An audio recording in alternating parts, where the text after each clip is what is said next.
All right, coming up today, we have Michael Crain of the band Dead Cross. Dead Cross is basically a super group that also includes Justin Pearson, Mike Patton, and Dave Lombardo.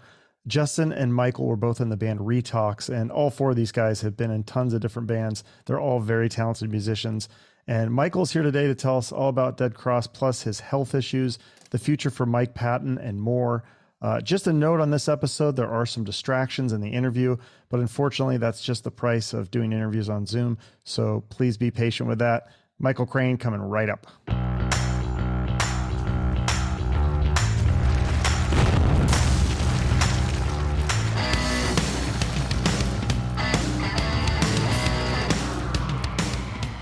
All right, it's funny. I saw this meme yesterday, and it was like, podcasters be like 40 minutes into the episode. Okay, well, let's just dive right in. So I'm starting at the beginning. I'm saying, let's just dive right in. Dead Cross, the new album, Dead Cross 2.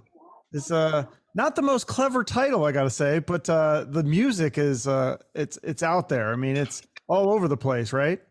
Yeah, it's a little all over the place. I agree. Is that how you? I mean, it's such an interest. I don't even know how to describe this to people. It's I think Wikipedia says a frantic paced mix of hardcore and punk. That's what it says, Wikipedia? I think so. Yeah. You know what? I mean, yeah, I could see that. Yeah, it makes sense. I don't know about the hardcore part though. There's nothing really hardcore in our music. People use that term really liberally. You know what I mean? Hardcore to me is that more like agnostic front or something like that. You know what I mean? Like the more bro stuff, the tough guy hardcore, that always to me seemed to be hardcore. Everything else is like punk, post-punk, thrash metal. Like there's so many genres. I don't know. I'm hearing, like, to me, I don't know how to describe it, but I hear like definitely some speed metal stuff, definitely some punk, and then also just kind of like some psychedelic, like Mike Patton kind of stuff, like Mr. Bungle, kind of weird, just like weird noises and shit and screaming. And yeah, definitely. He's got his completely own sound, you know. He's got his own thing altogether. That guy, he's a genre in and of himself, right? Right? Yeah. How does that work with the songwriting? Because I'm assuming you did a lot of the riffs yourself, and then you just pass it off to Patton, and he does his thing, writes some lyrics, and basically, yes. That's so with this band, and he's explained it to me. He does it. He's done it differently in every band, right? So typically, he's very involved in all the writing. You know, he's like with Faith No More, Phantomos. I know he wrote everything, literally. With Dead Cross, he likes it because I'll come up with all the riffs. Me, Justin, and Dave will jam them. You know, get a loose structure together, and then we'll pass him off the demo. And with the first record, he had no input because it was all already. It was done. You know, that was when we had Gabe Serbian was our singer.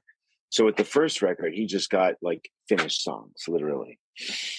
And then with this record, he had a little more input because we had been a band now. Your friends back there. So he would tell me, he's like, he kind of likes that he's really into that process with this band because it's new for him. It's a change of pace where he doesn't have. Yeah. How did you get him involved in the first place? Did you guys already have a relationship, or did you just reach out to him, or did Justin know him, or? No, Dave reached out to him. Okay. Dave's the one who had a relationship with him. Dave Lombardo, the yes. Amazing, probably one of my favorite drummers. How did you know him then? So how it started was Justin and I were doing Retox at the time. And one day Justin called me. And Justin had done Headwound City. He was doing Headwound City, and Headwound City worked with Ross because Cody and Jordan and Blood Brothers had worked with Ross in the past. So they had the relationship with Ross. That's how we met Ross, essentially. Okay. And one day, Justin called me. I was at work, and he's like, dude, or he texted me. He's like, dude, do you want to, he's like, what are you doing tomorrow? He's like, do you want to do a studio project with Ross Robinson and Dave Lombardo? You know, and I was like, fuck yeah, I do. And so we went in. Dave had booked time for his band Film that had just broken up. He had booked time with Ross. So I guess Dave felt bad because the project broke up. He didn't want Ross to be out studio time and money, you know, that he set aside for Dave. So Ross was like, you know what? Don't worry about it, dude. You know, I'll tell you what, just play on my friend's daughter's demos. I know it's a really weird story, but so then that's how it came about. Justin happened to be available. I happened to be available because Ross was like, all right, Justin, you play bass. We need a guitarist. And I think obviously their first choice was Cody because they had just worked with Cody. And Ross already knew Cody. Cody wasn't available. He wasn't around. And so Ross was like, oh, what about that Retox guitarist? He's sick. And that's when they called me. And then so we got together. We did, her name was Poppy Jean Crawford. We did 3 or 4 songs for her. She did like a demo, you know. It's really good, really gothy. And then while we were in the studio jamming with Dave, we clicked really well. I clicked really well with Dave. I locked in with him right away. But I also grew up playing with drummers. My dad's a drummer, so I can jam. I know how to jam. I love And well, you're also a jamming. huge Slayer fan, though. So were you a That's little true. bit starstruck to like meet Dave Lombardo? Like, Oh yeah, for sure. I was like, holy shit, Dave Lombardo, holy shit. And I had a Slayer tattoo, and he saw it. He's all, nice tattoo, bro. And I was like, and I started laughing. He's like, I actually drew that logo. I was like, no shit, that's so cool. wow, that's weird. That's like full circle. And it is. It literally is. And I had that same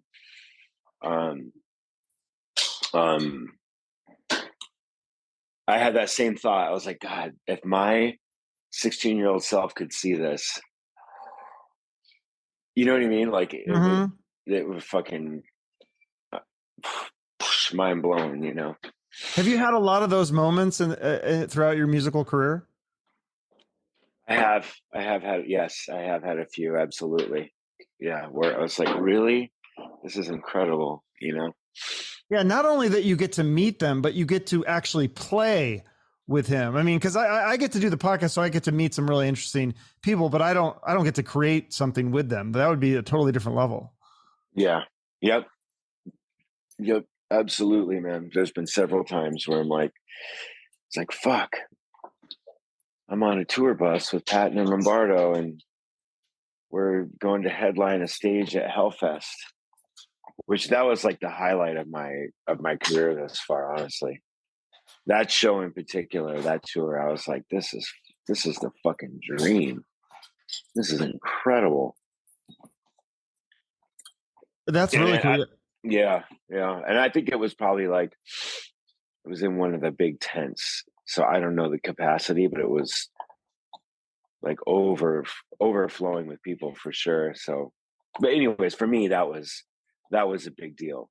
Patton and Lombardo, that was fucking, they've been doing that their whole lives. You know, another day at the office for them. Yeah. Literally.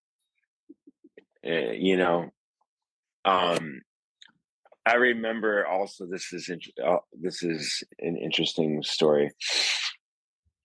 That was the European Summer Festival circuit we were on, right? So we were hitting all the metal festivals, and I forget which one it was. We played a lot of them, but that's when Patton had started to express that he didn't want to tour. You know, he really was. He'd been doing it so long, he needed a break, a mental break. And I remember thinking to myself, why would you ever not want to do this? This fucking rules. Then I saw, I think it was on social media. I don't remember, Instagram or something. Old pictures of like Faith No More or something. And there was a picture of him in that exact field we were parked in, all the buses, you know, like 30 years ago, like really young, you know. Wow. And I was like, what? I was like, okay, I get it. He's been doing it a long time. This dude has been in buses and in fields and you know, green rooms and fucking when I was fucking a child, this guy was already doing this shit. It just gave me perspective, you know what I mean? So how's he doing? Because I think I heard you say something about he was struggling with the physical and mental health, or is he just burned out? Or is No, it's just more mental state. I think COVID really got to him.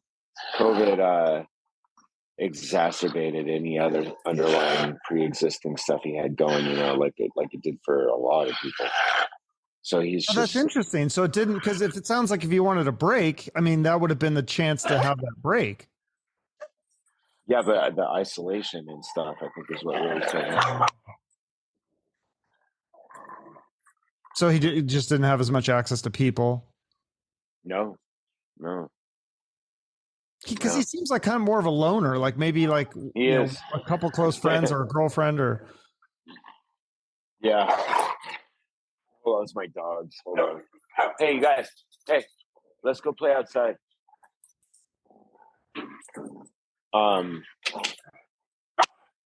He is, but I mean that was on a different level. Oh,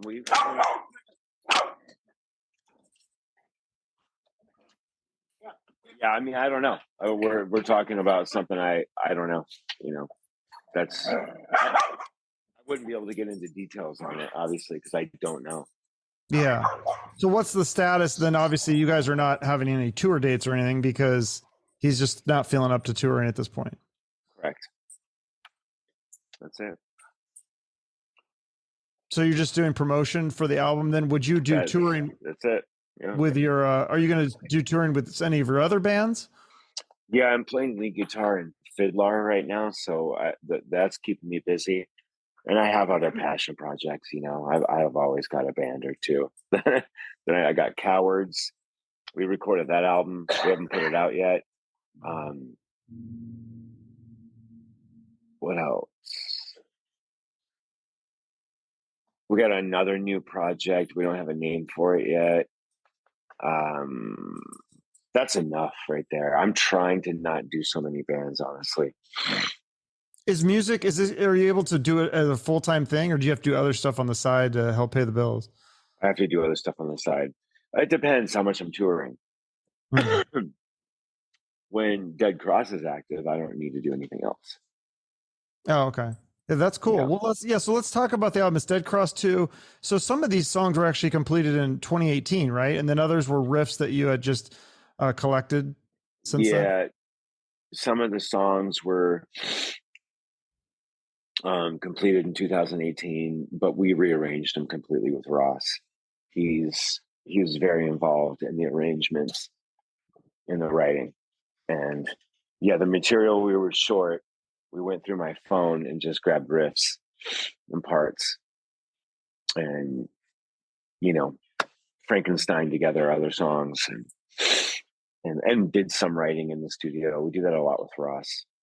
Yeah. So this Ross, for some reason, I guess I'm kind of like new to this. I didn't know Ross Robinson. I'm looking him up. I'm like, oh, this guy discovered Korn, Limp Bizkit, and Slipknot.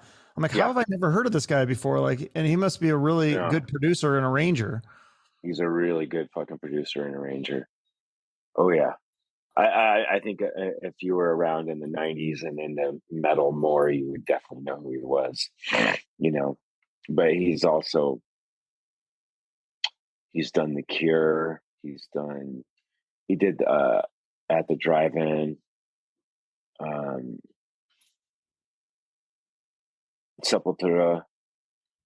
The guy's done a lot of really good, really, really. What's that one band, Glassjaw? Yeah. They're fucking incredible. He did those records. He's a badass. Does he? But because it said like he discovered Korn and Limp Bizkit and Slipknot. Oh, So how does he like? Does he find them? Like, do people send him demos and he picks who he yeah, wants to work with? Yeah. I think so. Or he hears about a band and he goes and checks them out live, and he's like, "Dude, let's fucking do a record. Let me do your first record or whatever." I think that's the typical, as far as I know. Right. Yeah. So he must have like a really strong passion for music then. Oh yeah, 1000%. He's the real deal. But it sounds like a very different producer than say like a Rick Rubin, who's very like hands off and is all about the vibe. This guy's more like helping with actually arrange the music and write it. Yeah, well, I think Rick Rubin does that too. I think they have a similar process. They're all about performance. Um, I've never worked with Rick Rubin, so I couldn't speak to that. But the documentaries I've seen or footage I've seen, he's the same. He's involved. Like, hey, you know, put the hat, switch from the crash to the hats there, or let's lose that part and do that part twice instead. Like Rick does all that stuff too. Oh, okay. Oh, maybe I was wrong then. I thought I saw that documentary. It seemed like he was more hands off than usual, but I'm sure, yeah, he has to do some of those things. I don't know. I've heard different things too. You know, maybe vintage Rick Rubin was more hands on. Maybe it depends on the band. Maybe it depends. True. I have no idea. Yeah, because he was a musician, I think, at one point. I think so. Yeah, he was. So was Ross. Ross was too. Yeah. Yeah. So talk about some of the non-musical things that influenced, because a lot of this record was influenced by things that you went through, like your cancer, and then mental health, the pandemic, all that stuff, right? Yeah. Pandemic, no, but I didn't give a shit about that as far as artistically. I had just come out of cancer, so I was loving life during the pandemic. No traffic. I was fucking driving everywhere, taking my dogs hiking every day. But yeah, coming out of cancer, you know,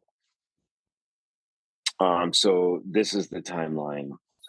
2018, we started writing, you know,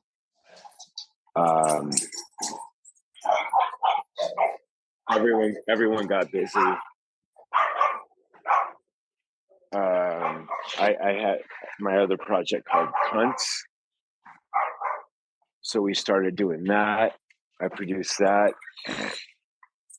And then I think around that time,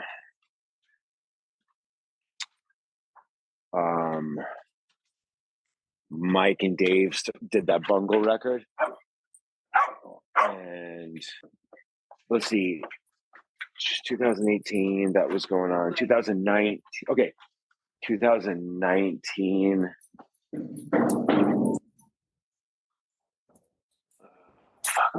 remember. Got diagnosed in July of 2019.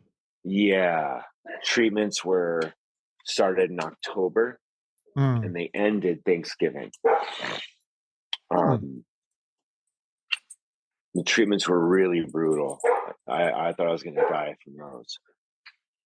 Yeah, was it 3 rounds of chemo, but 31 rounds of radiation? So what is the difference with that? I don't understand. It's two completely different treatments. Radiation is they actually shoot you with radiation. Okay. To destroy a tumor or cancerous cells, and chemo just fucking wipes you out. That's everywhere. You know, that's an IV. Takes about 6 to 7 hours each treatment. Yeah, you're there. So you just sit there and you listen. Can you obviously you can listen to music or watch something? Movies? Yeah, you can do whatever. Have people visit you.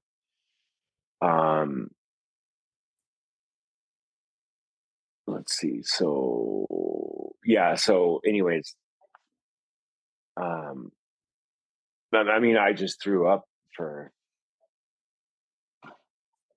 weeks and weeks, nonstop, all day, every day. I couldn't. I couldn't get any. I couldn't. There's nothing I could do. You know, I just lost all my. I lost everything. Um,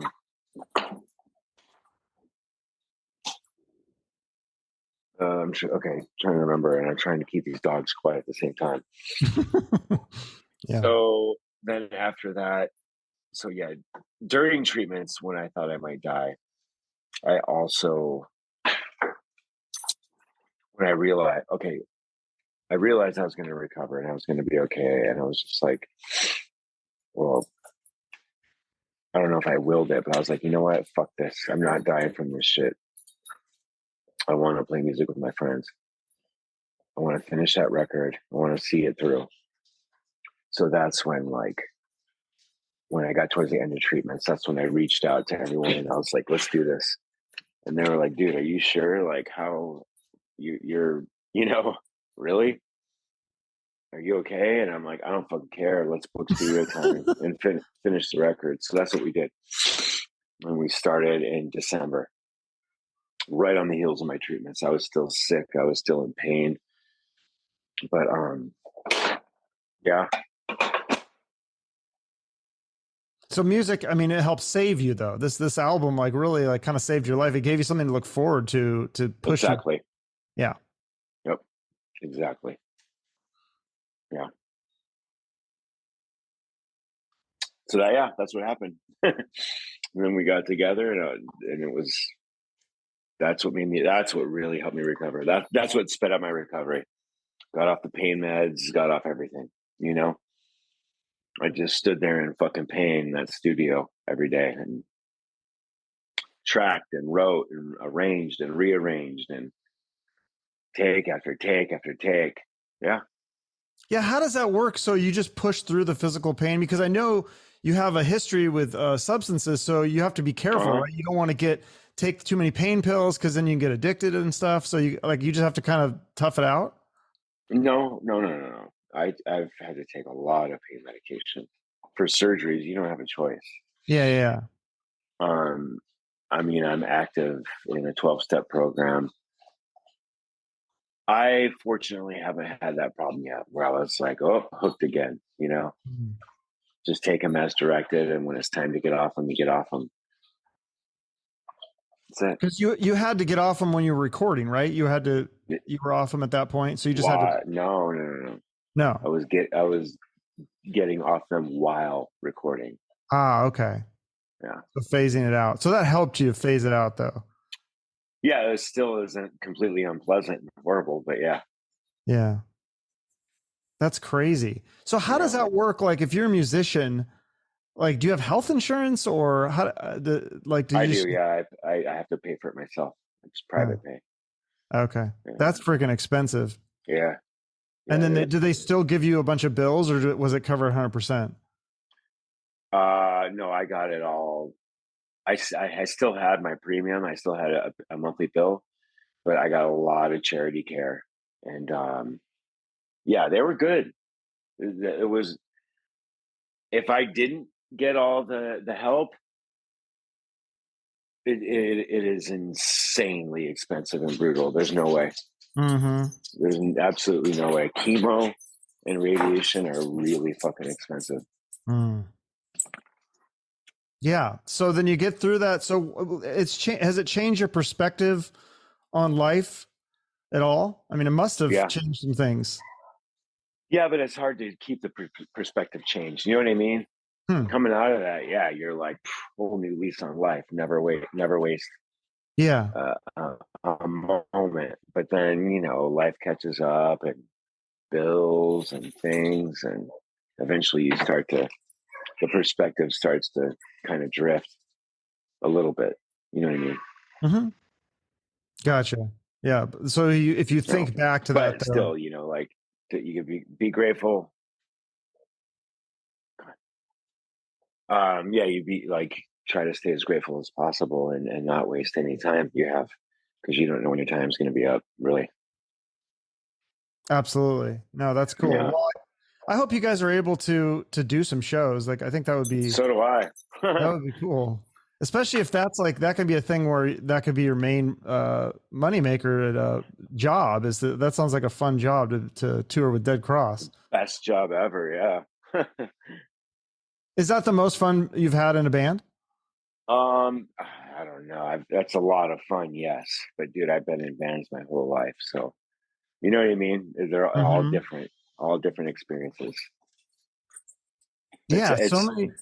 it's like comparing apples and oranges sometimes, you know. Yeah, absolutely. Well, it sounds like you got some other projects that you're working on right now too. So yeah, keeps me busy. Do you like touring more or recording and creating? They both satisfy different itches. You know what I mean? I like them both a lot. That's good though, because like there's so many bands right now that they just tour and they don't make any new music. I don't understand that. That seems like you're missing a huge piece of being a musician, in my opinion. Yeah, I mean, dude, people do it all different ways, you know. For me, I like the whole experience. It's a lifestyle, the whole package, you know what I mean? Yeah, even though there's chaos, right? I mean, it's got to be chaotic being a musician. You never know, like, are you getting the gig? Or are you not having a gig? There's dry spells, and then there's hot streaks. Absolutely. Yeah. You got to get used to all that. It all comes with the territory. Yeah, and then eventually, I mean, I think that's common, like what Mike Patton is going through, where you just get kind of burned out at some point. I'm surprised that doesn't happen more often. But then I'm sure his fire will reignite, you know? Yeah. Knowing that guy. Well, yeah, because does it hurt his throat though to scream like that? Like I would imagine. I was thinking about that today when I was listening to the Dead Cross. I was like, it's got to hurt to do these vocals sometimes, like when you're just screaming. I don't know for him.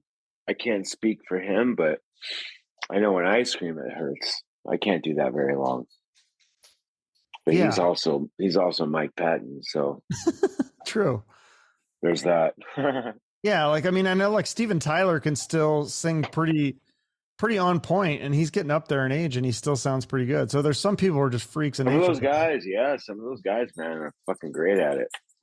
Definitely. Yeah. Cool. Well, all right. Well, Dead Cross 2, it's out. The album's out now, I believe, right? And people can people get a vinyl copy of it too, or a hard copy? Yeah, everything. Yep. Okay. Cassette, CD, vinyl, digital. Very cool. Well, yeah, I'll put the website in the show notes. Oh, and then is there a charity that you want people to donate to if they have some extra money after they buy your album? Anything that helps dogs. Dogs. Yeah, I know you mentioned that's kind of been another saving grace besides music has been having dogs that helps with your like mental health, helps you deal with the world, I think you said. Yeah. That's true. Okay. Yeah, they give you perspective, you know, they keep it real simple. Guess that's the best way to put it, you know? Yeah, absolutely. No, I feel the same way. I'm a cat person, but yeah, I have a cat. It's weird. I never had pets. I never had pets growing up. I wasn't allowed to. And then I got a cat and I was like, oh, this is what people talk about with pets. Like, I didn't understand it until I had one myself. It's kind of cool though. Yeah, totally. Yeah. Yep. Very cool. All right. Well, thanks so much, Mike. I appreciate it. You bet. I'll talk to you later. Bye-bye. Okay, man. Okay. Bye. Bye. Thank you again to Michael Crain. The new album is Dead Cross 2. It's really interesting stuff. Check it out on streaming or grab a physical copy if you like. And as always, your likes, shares, and comments on YouTube and social media help out the show and the guests so that more people see it and are aware of the episode and what the guest is promoting. So I appreciate all your support with that stuff. Also, make sure you're subscribed to the show if you haven't already. I have some really interesting guests lined up that you're not going to want to miss. So thank you for your support. Have a great day and shoot for the moon.